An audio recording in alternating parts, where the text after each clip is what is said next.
Kamusta, mahal na mga manonood? Maligayang pagdating sa nagpakita na sa lupa ang kaharian ng Diyos. Ako si Lingjing.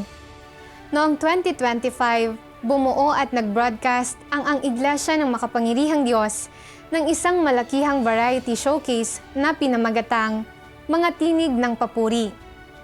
Nagtampok ang showcase ng saganang iba't ibang pagtatanghal, kabilang ang malakihang mga piyesa ng koro at sayaw, mga duet, mga solo, ang pagbabahagi ng mga patotoong batay sa karanasan, mga crosstalk, mga pagbigkas ng mga salita ng Diyos, at mga on-the-scene record ng hinirang ng mga tao ng Diyos mula sa iba't ibang bansa na nangangaral ng Ebanghelyo. Napakaraming tao ang lumahok sa showcase na nagmula sa 29 na bansa sa 5 kontinente. Mula sa Amerika, kabilang ang Estados Unidos, Canada at Brazil.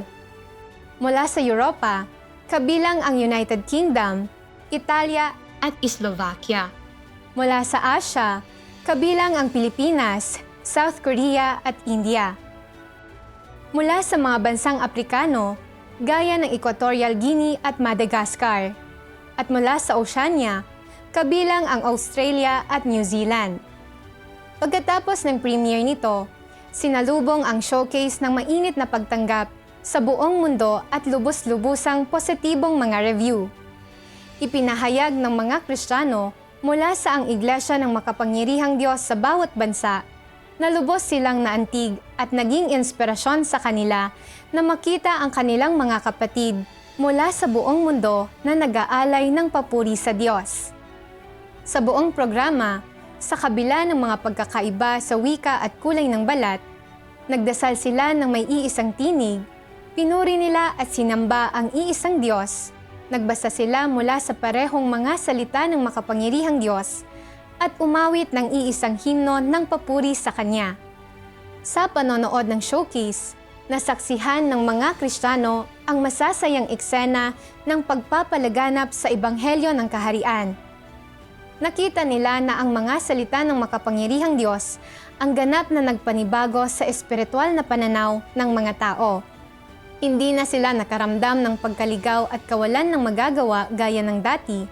Sa halip, natagpuan nila ang tamang layon na hahangarin at nakita ang pag-asa ng pagpasok sa kaharian ng langit. Labis-labis silang lahat na naantig at napuspos ng namamalaging kasabikan, nararamdamang mapalad na nakasabay sa bagong gawain ng Diyos at pribilehiyadong maging bahagi ng malaking pamilya ng ang Iglesia ng Makapangyarihang Diyos. Kasunod ng premiere nito, nag-iwan ng mga komento ang mga Kristiyano mula sa iba't ibang bansa na nagpapahayag ng kanilang pagnanais na sumali sa hanay ng mga tagapangaral ng Ebanghelyo at ipakalat ang Ebanghelyo ng Kaharian sa mas maraming taong naghihintay sa pagpapakita ng Diyos. Kasabay nito, marami pang Kristiyano ang nag-abang sa susunod na variety showcase mula sa ang Iglesia ng Makapangyarihang Diyos sa 2026. Bunsod ng masidhing pananabik ng mga manonood nito, sinimulan ng ang Iglesia ng Makapangyarihang Diyos sa huling bahagi ng 2025 ang mga paghahanda para sa variety showcase sa araw ng bagong taon ng 2026. Ang bawat yugto ng proseso, mula sa paunang pangangalap ng programa, pagpaplano at pagpili ng mga gaganap, hanggang sa kalagitnaang yugto ng pagpapatupad ng pagpili ng programa, pagsasapinal, mga rehearsal, pagtatalaga ng mga teknikal na tauhan, paghahanda ng lugar at teknikal na mga bagay, at mga screen test, hanggang sa mga huling yugto ng disenyo ng lugar, mga pagbabago sa stagecraft, at mga dress rehearsal, ay umusad sa maayos at puspusang paraan. Nagtatampok ang variety showcase na ito ng sari-saring line-up ng mga pagtatanghal, kabilang ang malakihang mga piyesa ng koro at sayaw, mga solo, mga duet, sayaw na Indian, sayaw na Yangje, at ang pagbabahagi ng mga patotoong batay sa karanasan. Kasama sa cast ang parehong mga pamilyar at mga bagong mukha kung saan ang mga veteranong miyembro ay nagtatanghal kasama ng mga baguhan. Para maghandog ng mas kamanghamanghang programa, walang humpay silang nag-ensayo, kinakabisado ang mga liriko, pinagbubuti ang mga melodiya, inaaral ang mga galaw sa sayaw, at minamaster ang mga ritmo. Sa buong prosesong ito, nagdasal sila at umasa sa Diyos para malampasan ang iba't ibang paghihirap na humantong sa maraming nakakaantig na kwento at di inaasahang mga pakinabang. Sa kabanatang ito, dadalhin namin kayo sa likod ng mga eksena sa mga rehearsal site sa mga bansa sa Europa, Oceania at Africa para sa variety showcase sa araw ng bagong taon ng 2026, kung saan nagsasagawa kami ng mga on-site na panayam sa mga kalahok na Kristiyano. Ngayon, pakinggan natin mismo ang kanilang mga karanasan at damdamin. Ang sumusunod ay mga ulat mula sa site.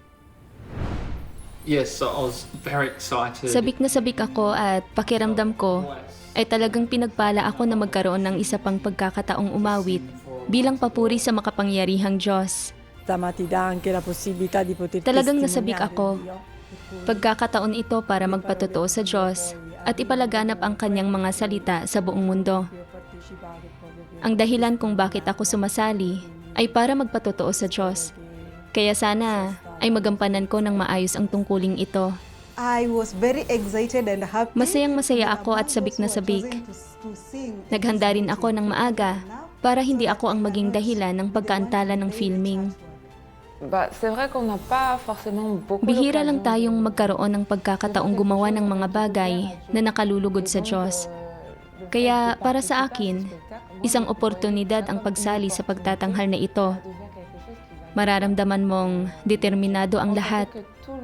Talagang mararamdaman mong isinasa puso ito ng lahat at nararamdaman naming mahalaga ang ginagawa namin.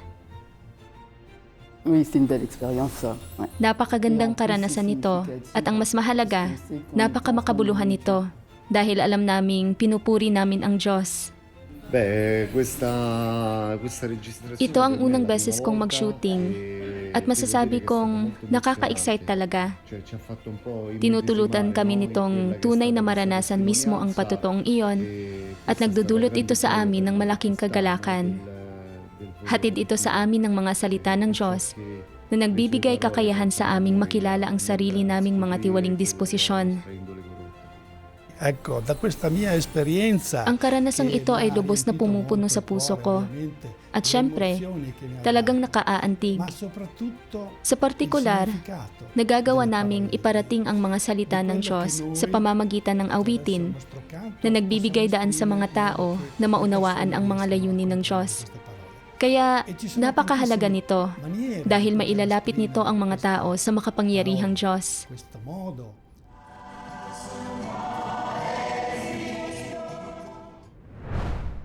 Bagamat ginugol ng mga kalahok na Kristiyano mula sa ang iglesia ng makapangyarihang Diyos ang kanilang sarili sa mga pagsasanay ng may maalab na damdamin, naharap sila sa maraming paghihirap sa proseso. Ang matinding panahon, mahabang biyahe, pisikal na pagkahapo at mga teknikal na hamon ay nagdulot ng matinding pressure sa kanila. Minsan, naisip ko pang hinding-hindi ko matututuhan ang lyrics na to. Kasi talagang mahirap ang lyrics ng kantang kailangan naming awitin. Pero nagpatuloy ako sa pagsasanay. 4 na oras ang biyahe papunta rito at pinatugtog ko ng paulit-ulit ang kanta sa buong biyahe. Palagi ko itong sinasabayan. Siyempre, ang panalangin ang pangunahing bagay at talagang nakatulong ito.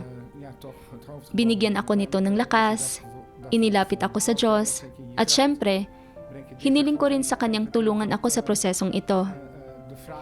Naramdaman kong kasama ko mismo ang Diyos at naramdaman din ito ng ibang mga kapatid. Ang maranasan ang lahat ng ito ay talagang espesyal at napakaganda. Moeilijk. Moeilijk in de zin van... Mahirap iyon dahil kailangan ko ring aralin ang piyesa. Dalawang sister ang dumating para tulungan ako, sina Marike at Olivia. Pero makalipas ang isang araw, nakalimutan ko na ang lahat. Pagkatapos ay hindi ko napigilang mapaiyak at manalangin sa Diyos. Hinihiling sa Kanya na tulungan akong magawa ito ng maayos. Pagkatapos niyon, natulog ako nang hindi na iniinsayo ang kanta. Nang magising ako sa kalagitnaan ng gabi, biglang luminaw ang lahat. Alam ko na kung ano mismo ang gagawin at paano iyon gagawin. Talagang nagbigay kasiyahan ito sa akin at ipinakita nito sa akin na talagang gumagawa ang Diyos. Napaka-espesyal na maging bahagi ng pagtatanghal na ito kasama ang mga kapatid ko. Nararamdaman naming inaantig kami ng Diyos.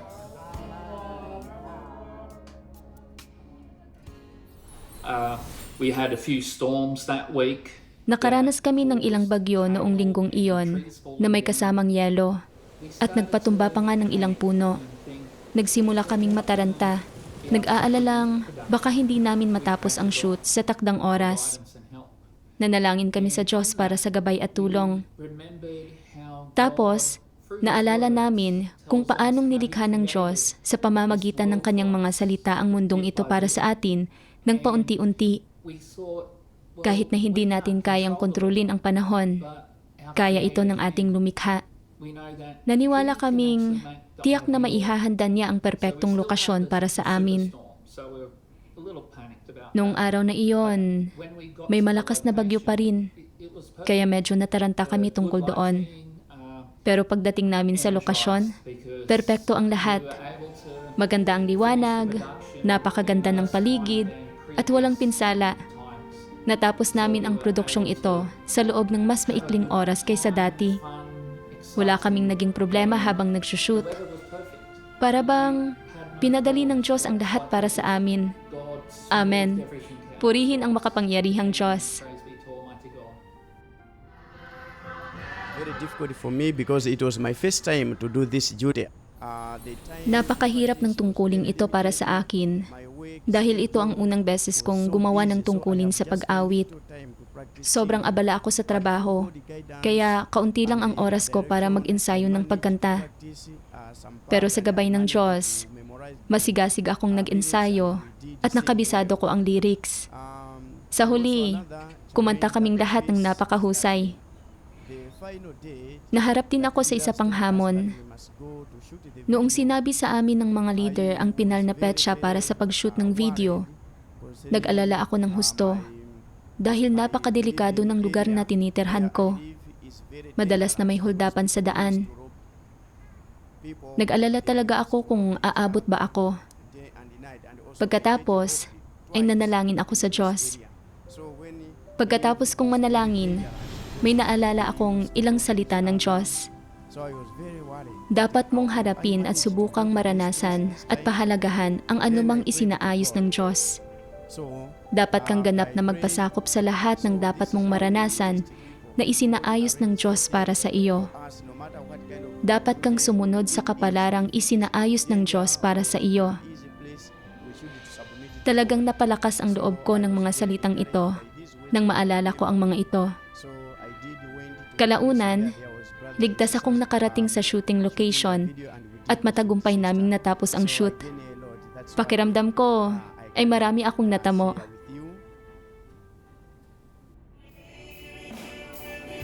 Были разные, потому что боялась и подвести тоже. Napakarami kong alalahanin at pangamba dahil natatakot akong biguin ang mga tao. Я не смогу это сделать. Lagi kong iniisip, Что-то еще.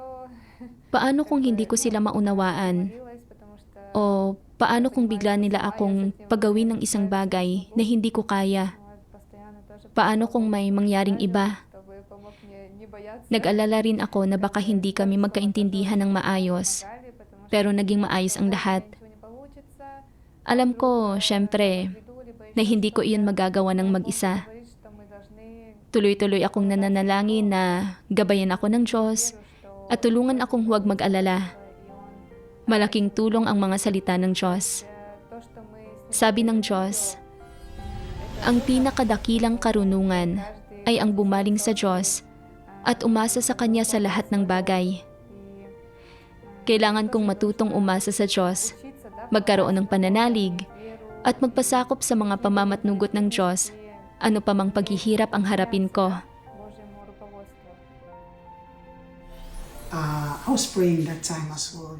Sa tingin ko, baka dahil iyon sa language barrier o sa hirap mismo ng melodiya. Learn this song and Kaya para sa akin, mahirap aralin ang kanta.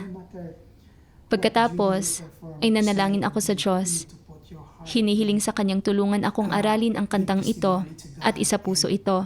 and I feel that Naalala kong sinasabi ng mga salita ng Diyos, by learning this song, kung tunay kang nagtataglay ng konsensya at katwiran, kapag ginagawa mo ang mga bagay-bagay, this song to my mas isa sa puso mo ang mga ito at lalakipan mo ng kaunti pang mabuting kalooban, responsibilidad at pagsasaalang-alang at magagawa mong mas magsikap pa.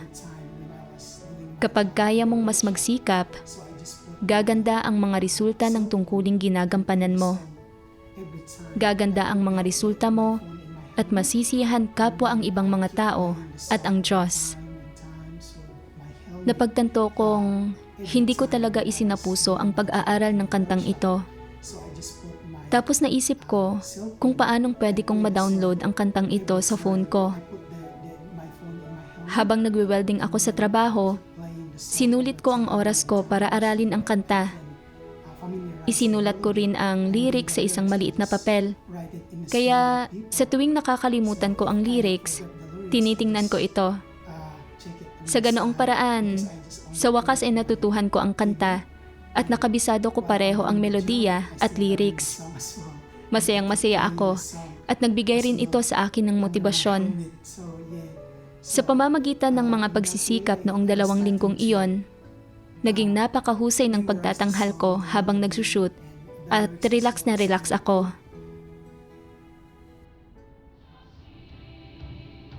Ho anche la prova di canto, qui abbiamo fatto il canto e quella per me è stata Sumali rin kami sa una koro grande opera da parte di at Dio, para perché sa io akin, mai naging posible lang iyon sa pamamagitan ng gabay ng Diyos. riuscire a cantare una canzone in inglese, Dahil hindi ako marunong mag-Ingles, l'unione hindi ako kailanman tra i matagumpay na fratelli, nakakanta sa Ingles dati. l'aiutarsi, il sostenersi, Ang pagkakaisa at pagtutulungan at suportahan ng mga kapatid ay isang napakagandang bagay. tutti quanti noi Tunay naming naramdaman ang layunin ng Diyos. Dahil sa pamamagitan lang ng pag-asa sa Diyos, namin nagawang tapusin ang mahalagang tungkuling ito. quel grande dovere. May isang napakagandang sandali. La preghiera Nanalangin kaming lahat ng sama-sama. At tunay na isa iyong panalangin kung saan ang mga puso namin ay ganap na bumaling sa Diyos. Hinihiling sa Kanyang tulungan at suportahan kami para magawa namin ng maayos ang aming tungkulin. Napakaganda talaga niyon. Salamat sa Diyos. Grazie a Dio. Les frères et sœurs, ils se sont donnés à fond, vraiment. On a fait des journées de répétition. Talagang ibinigay ng mga kapatid ang lahat ng makakaya nila. La joie dans notre Ilang araw kaming nag-ensayo at nag-shoot. At sulit na sulit talaga. Mararamdaman ninyo ang kagalakan sa mga puso namin. Ang kagalakang nararamdaman namin noong umaawit at sumasayaw kami. At talagang mararamdaman ninyo ang natural na pagkakasundo at pakikipagtulungan sa pagitan ng lahat ng kapatid. At sa showcase na ito, talagang nakita namin ang autoridad ng mga salita ng Diyos. Sa paulit-ulit na mga pag-eensayo, hindi lang natutong umasa sa Diyos at makipagtulungan sa isa't isa ang mga Kristiyano ng ang Iglesia ng makapangyarihang Diyos, kundi sa ilalim din ng gabay ng mga salita ng Diyos, nakilala nila ang sarili nilang mga tiwaling disposisyon at naranasan ang kapayapaan at kagalakan na nagmumula sa pagsasagawa sa katotohanan. En este papel de solista, gracias a Dios Todopoderoso que lo permitió. Pinasasalamatan ko ang makapangyarihang Diyos sa pagkakataong maging lead singer. Nakatulong ito para magkaroon ako ng kaunting pagkaunawa sa aking mapagmataas at mapagmagaling na mga tiwaling disposisyon. Nang piliin ako ng mga kapatid bilang lead singer, tuwang-tuwa ako Sinabi kong ibibigay ko ang lahat ng makakaya ko. Pero sa totoo lang, naisip ko rin na kailangan kong patunayan sa lahat na ako ang pinakaangkop para sa bahaging iyon. Nang makauwi ako, sinimulan kong pagnilayan ito. At nakita kong ang iniisip ko ay talagang hindi alinsunod sa mga layunin ng Diyos. Nagbasa ako ng ilang salita ng Diyos. Palagi silang nabubuhay sa kalagayan ng narsisismo at paghanga sa sarili. Nahihirapan silang patahimikin ang kanilang puso para pagbulayan kung ano ang mga hinihingi ng Diyos, kung ano ang katotohanan, at kung ano ang mga katotohanang prinsipyo. Kaya nahihirapan silang maunawaan ang katotohanan, at kahit na gumagawa sila ng mga tungkulin, hindi nila nagagawang isagawa ang katotohanan. Nang mabasa ko ang mga salitang ito ng makapangyarihang Diyos, hiyang-hiya ako. Dahil nakita kong ang mga motibo ko sa pagiging lead singer ay hindi alinsunod sa mga layunin ng Diyos. Gusto ko lang na mapansin ako ng lahat para makuha ang pagsang-ayon at pabor nila. Gusto ko lang na sambahin ako dahil ang sarap niyon sa pakiramdam. Pero napagtanto ko na kinokontrol ako ng aking mga tiwaling disposisyon at hindi kumikilos alinsunod sa mga layunin ng Diyos. Isa pa, nang magbigay ng mga mungkahi ang mga kapatid, ayaw kong tanggapin ang mga iyon. Pakiramdam ko ay ibinibigay ko na ang lahat ng makakaya ko. At kung sa tingin nila ay hindi pa rin iyon sapat, dapat iba na lang ang maging lead singer. Pero nang manalangin ako sa Diyos at pagnilayan ang sarili ko, nakita ko kung gaano kamali ang iniisip ko. Salamat sa makapangyarihang Diyos. May naalala akong isang linya ng mga salita ng Diyos.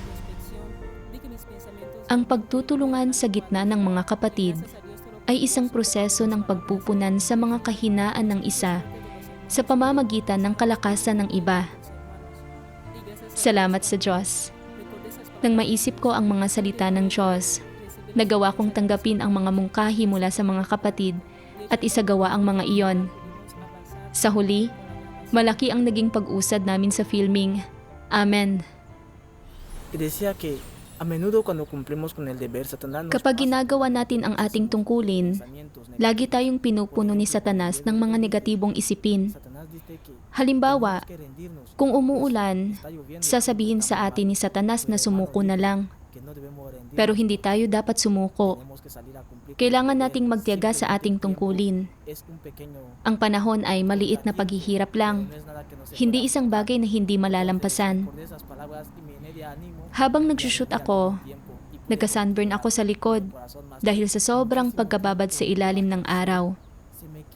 Sa sandaling iyon, nanghina talaga ako at gusto ko na lang umupo at tingnan ang nasunog kong balat. Pero naalala kong hindi pa kami tapos mag-shoot at hindi ako pwedeng umalis na lang, lalo na't ako ang lead singer.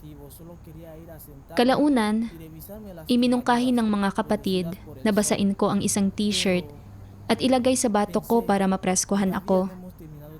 Ginawa ko iyon at agad na nabawasan ang hapdi at init, kaya naipagpatuloy ko ang pagsushoot ng mas panatag ang loob. Sa isip-isip ko, napakabuktot ni Satanas. Sa sandaling maharap tayo sa kahit maliit na bagay, sinusubukan tayong patigilin ito, pasukuin, at pahintuin sa paggawa ng ating tungkulin. Sa pag-iisip nito, lalo kong kinamuhian si Satanas at lalo kong ginustong lumapit sa Diyos. Nakita ko ang kadakilaan ng Diyos at kung paano siya gumagawa sa praktikal na paraan para iligtas ako. Punong-puno ako ng pasasalamat sa sandaling iyon dahil hinayaan ako ng Diyos na makilatis ang mga pakanan ni Satanas at lumaban sa tamang oras. Nagbigay ito sa akin ng lakas ng loob at kagalakan na ipagpatuloy ang pagsushoot ng may kapayapaan sa puso ko. Amen. Kung kailangan mong ibuod ang mga karanasang ito sa isa o dalawang salita, ano ang sasabihin mo? Talagang kapaki-pakinabang. Et puis quand on regarde aussi les frères et sœurs, Madalas kaming magreklamo. Pero kapag nakikita ko ang ibang mga kapatid, maaari akong matuto sa kanila. Halimbawa, napakalamig noong katapusan ng linggong iyon. Nanginginig kaming lahat, pero kailangan pa rin naming ngumiti. Samantala, sinasabi ng laman namin, hindi, dapat nakakumot ka na sa kama. Anong ginagawa mo rito sa labas? Pero sa katunayan, nang tingnan ko ang ibang mga kapatid, pinalakas namin ang loob ng isa't isa. Bawat isa sa amin ay humugot ng lakas mula sa mga salita ng Diyos at sinabi sa sarili namin, hindi, maliit na bagay lang to. Maliit na halaga lang na kailangang bayaran. Wala lang ang kaunting paghihirap na to. Dahil pagkatapos, kapag nakita na natin ang video, sobrang masisiyahan tayo. At ganoon nga ang nangyari. Talagang nasiyahan kami. Sulit iyon. Alam nating lahat na para magpatotoo sa Diyos, kailangan nating magbayad ng halaga at matutong magtiis ng pagdurusa, at iyon mismo ang ginawa namin. Masaya rin ang mga puso namin dahil napalugod namin ang Diyos. Amen. Au début, j'avais pas mis le cadre. J'avais pas forcément... Noong una, hindi ko hinanap ang katotohanan para itatag ang mga prinsipyo para sa gawain namin. Ni hindi ako nagbahagi tungkol sa mga salita ng Diyos para tulungan ang mga kapatid na magkamit ng mas malalim na pagkaunawa sa tunay na kahulugan ng tungkuling ito, sa saloobing dapat naming taglayin o sa kung paano namin dapat gawin ang pag-shoot. Bilang resulta, paminsan-minsang lumilitaw ang maliliit na issue. May saloobing mapagwalang bahala ang ilang kapatid at hindi sila maagap na nakaantala sa mga rehearsal namin. Pero sa sandaling nagbahaginan kami tungkol sa katotohanan kasama sila at tinukoy namin ang mga isyong ito, gumawa sila ng mga pagbabago at bumalik sa ayos ang lahat. Sa paggawa ng tungkulin mo, marami kang makakamit pareho sa aspekto ng iyong mga kasanayan at sa katotohanan. Mga bagay na hindi mo makukuha sa isang regular na trabaho. Dito, natuto akong sumayaw sa mga awitin ng iglesia, mga bagay na hindi ko kailanman alam gawin o napag-aralan noon. Gusto ko ring sabihin na naranasan naming lahat ang gawain ng banal na espiritu at naunawaan namin kung paano kami ginagabayan ng Diyos kapag aktibo kaming nakikipagtulungan at tunay na nagpapasakop. Sa mga araw ng paghahanda, sa pamamagitan ng paulit-ulit na mga rehearsal at paulit-ulit na pagninilay-nilay sa mga salita ng Diyos, unti-unting naunawaan ng mga Kristiyano ng ang Iglesia ng Makapangyarihang Diyos ang mga layunin ng Diyos at naramdaman ang kanyang pagmamahal at pagliligtas. Para sa kanila, hindi na lang ito tungkol sa pagkumpleto ng isang pagtatanghal, nakaramdam sila ng mas malaking pasanin para sa kanilang misyon ng pagpapatotoo para sa Diyos. Arrivando all'ultima frase. Habang binabasa ko ang bahaging iyon ng lyrics, bago mismo ang huling linya, tuloy-tuloy na umagos ang mga luha sa mukha ko dahil naantig nito ng husto ang puso ko. Kung hindi ako sumali sa ang iglesia ng makapangyarihang Diyos, hinding-hindi ko maiisip kung saan ako nanggaling, sino ako, o kung ano ang nangyari sa paglalakbay ko sa buhay. Salamat sa Diyos. Salamat sa napakagandang pagkakataong ito. Natikman ko ang pagmamahal ng Diyos. Kahit ngayon, naaantig pa rin ako. Ipinaintindi sa akin ng Diyos na hindi niya ako kailanman inabandona. Dati, iniisip kong walang sino man ang dadamay sa akin o na walang sino man ang makapagmamahal sa akin kahit kaunti. Pero salamat sa Diyos, mayroon tayong dakilang Diyos na nagmamahal sa atin at tunay na matagal na panahon na niya tayong binabantayan. Sobrang saya ko, nakangiti ang puso ko.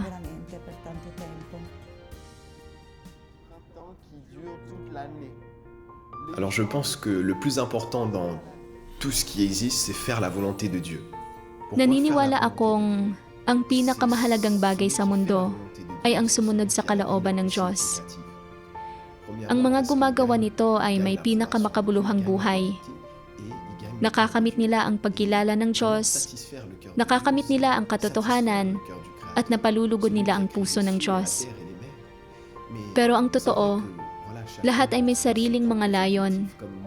Gaya ko na dati ring naghahangad ng sarili kong mga layon. Gusto nilang maging sikat, maging artista, manlalaro ng soccer, o makapasok sa magandang business school para sa karagdagang pag-aaral at iba pa. Pero sa huli, ano ba talaga ang hinahangad ng mga taong ito? Para lang ito sa sarili nilang mga pagnanais at interes, para tuparin ang mga kagustuhan ng kanilang mga magulang o magbigay dangal sa kanilang mga ninuno. Pero ang lahat ng iyon ay hungkag. Wala iyong patutunguhan.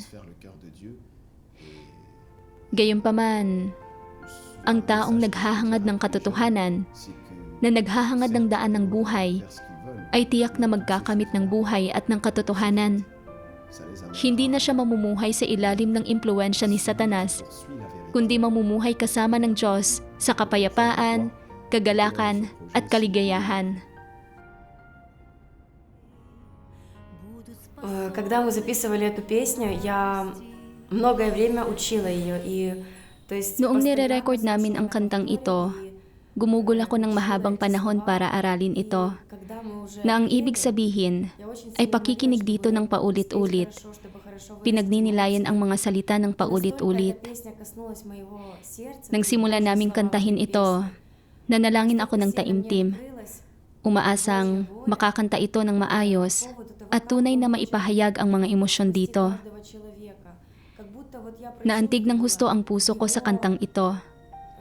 Ang mga salita ng Diyos sa kanta, ang lubos na umantig sa puso ko.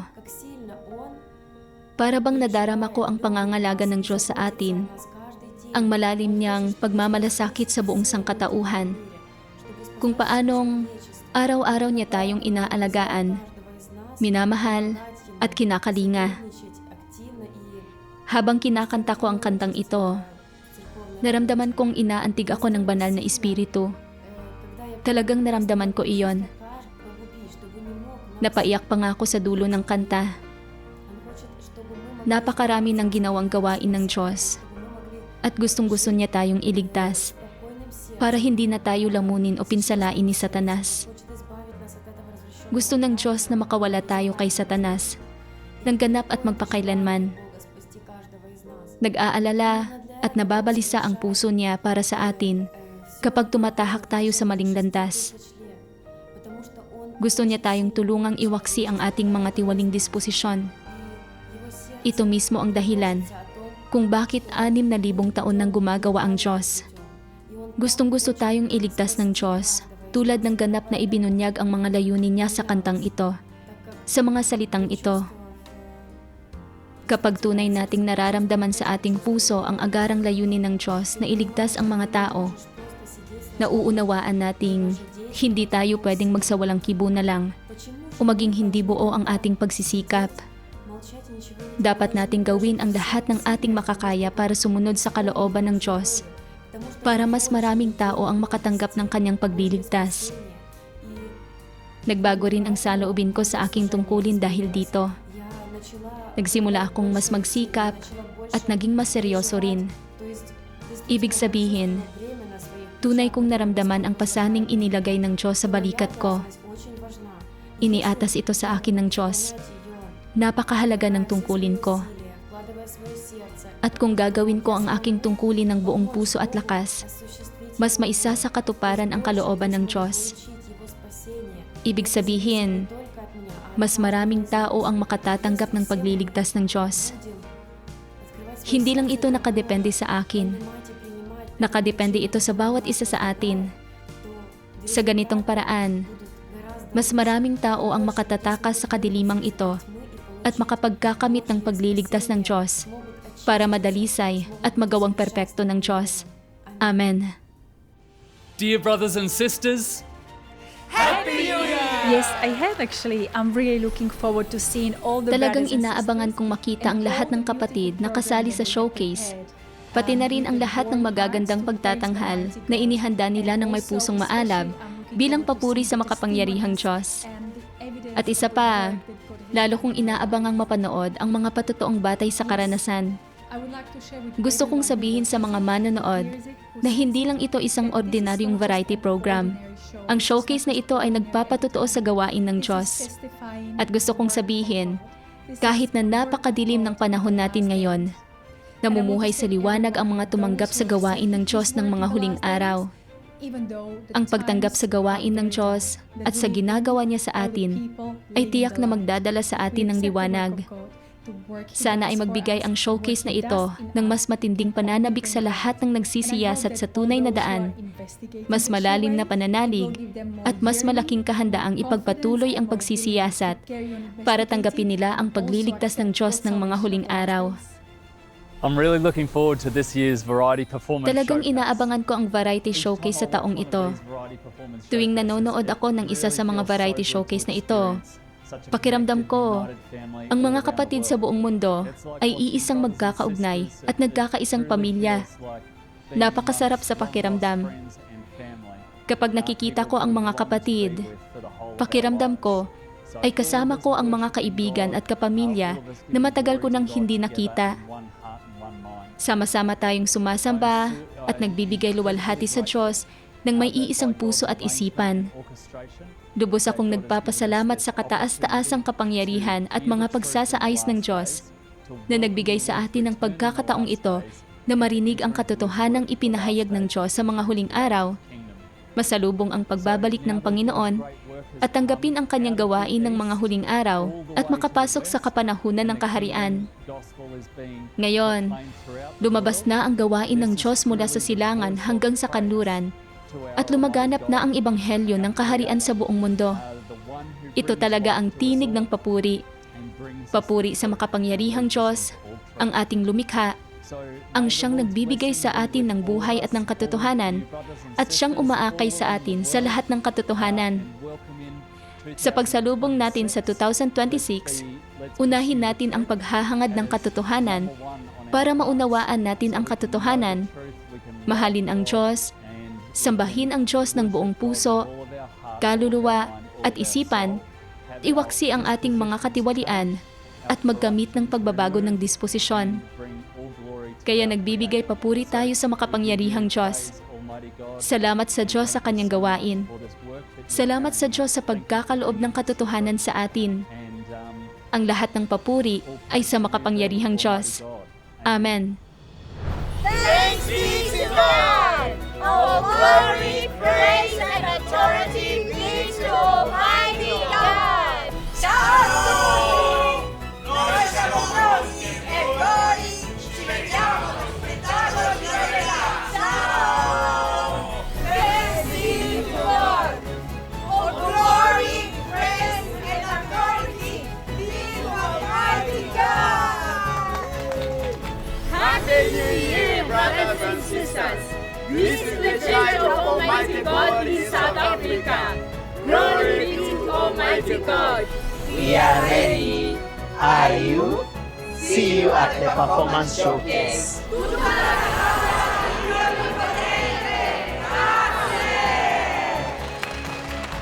Toda la gloria sea para Dios Todopoderoso.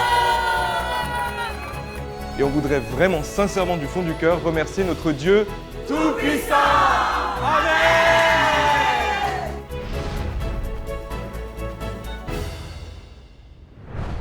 Sa pamamagitan ng mga panayam na ito, nagkakaroon tayo ng pagkakataong mapalapit sa mga Kristiyanong ito na dati nating nakikita sa screen para maunawaan ang tunay nilang buhay at mga paghahangad sa likod ng mga eksena at para malaman ang kanilang mga kagalakan at kalungkutan sa pang-araw-araw na buhay, pati na rin kung paano sila umaasa sa Diyos at sa Kanyang mga salita para maranasan at malutas ang mga paghihirap. Sa pag-unawa sa kanilang mga kwento at karanasan, nagbabago sila mula sa pagiging mga aktor sa ating isipan tungo sa pagiging mga ordinaryong kapatid sa piling natin. Gaya natin, silang lahat ay mga tagasunod ng makapangyarihang Diyos at tumatanggap ng kanyang panustos, pagpapastol at paggabay. Silang lahat ay mga miyembro ng malaking pamilya ng ang Iglesia ng Makapangyarihang Diyos at mga nilikha sa ilalim ng kapamahalaan ng lumikha. Sa pagkakita kung paanong, sa ilalim ng paggabay ng mga salita ng makapangyarihang Diyos, aktibo nilang hinahanap ang kanyang mga salita para makahanap ng landas ng pagsasagawa anumang mga paghihirap ang harapin nila at matagumpay nilang tinutupad ang tungkulin ng isang nilikha. Nararamdaman natin mula sa kaibuturan ng ating puso na kahit na nagmula tayo sa iba't ibang bansa at lahi at nagsasalita ng iba't ibang wika, hinayaan tayo ng gawain at mga salita ng makapangyarihang Diyos na lampasan ang mga hangganang ito at magkaroon ng iisang layon. Upang ipakalat ang ebanghelyo ng kaharian at magpatotoo sa gawain at mga salita ng lumikha, tungkulin nating hindi matatalikuran na ialay ang ating buong pagkatao ng buong lakas. Sa susunod, dadalhin namin sa inyo ang behind-the-scenes coverage mula sa mga paghahanda sa variety showcase sa mga iglesia sa Amerika at Asia. Manatiling nakatutok. Salamat sa panonood. Manatiling nakatutok sa Ang Bagong Kapanahunan. Hanggang sa muli.